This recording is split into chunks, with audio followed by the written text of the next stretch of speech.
यह कहानी एक छोटे शहर के एक पुराने घर की है, जिससे किसी वजह से सभी से डरते थे।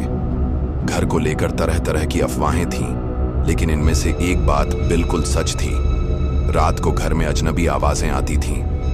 आदित्य, एक साहसी युवक जो हमेशा सस्पेंस और रहस्यों में दिलचस्पी रखता था, ने यह सुना और तय किया कि वह इस घर का रहस्य सुलझाएगा। एक रात जब चांद पूरी तरह से आकाश में था, आदित्य उस घर की ओर बढ़ा। दरवाजे की सटीक आवाज के साथ वह अंदर दाखिल हुआ। घर के अंदर घना अंधेरा था और उसके कदमों की आवाज गूंज रही थी। वह धीरे धीरे घर के अंदर बढ़ा और एक कमरे के पास रुक गया। कमरे के दरवाजे के नीचे से हल्की सी रोशनी आ रही थी। जैसे ही उसने दरवाजा खोला, एक अजनबी आदमी बैठा हुआ था। आदित्य चौंका। तुम कौन हो?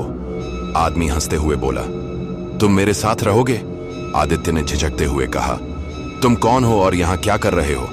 आदमी का चेहरा अजीब सा था, जैसे वह एक पुराना भूत हो।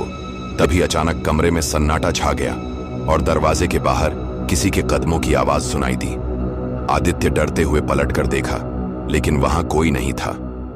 वह पलटकर आदमी से कुछ कहने ही वाला था कि उस आदमी ने एक अजीब सी मुस्कान के साथ कहा, यह घर और मैं, हम दोनों तुम्हारी आखिरी परीक्षा हैं। आदित्य कुछ समझ नहीं पाया, लेकिन तभी कमरे के अंधेरे कोने से एक और आवाज आई, तुम इस घर से बाहर नहीं जा सकोगे अगर तुमने मेरी शर्तें नहीं मानी। आदित्य घबराया। कौन हो तुम? आदमी फिर से हंसते हुए बोला, मैं वह हूं जो तुम्हें बाहर नहीं जाने देगा जब तक तुम मेरी जिद पूरी नहीं करते। अचानक घर की दीवारें चिल्लाने लगीं और आदित्य के सामने दरवाजे बंद हो गए। वह जकड़ा हुआ महसूस कर रहा था। तभी उसी अजनबी आदमी ने कहा, तुम खुद को बचाने के लिए एक सवाल का जवाब दो। अगर सही जवाब दिया तो तुम बाहर जा सकते हो। आदित्य ने अपनी हिम्मत जुटाई और कहा, पूछो, मैं जवाब दूंगा।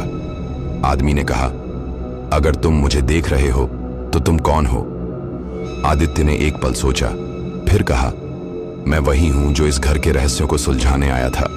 मैं अपने डर से नहीं भागूंगा।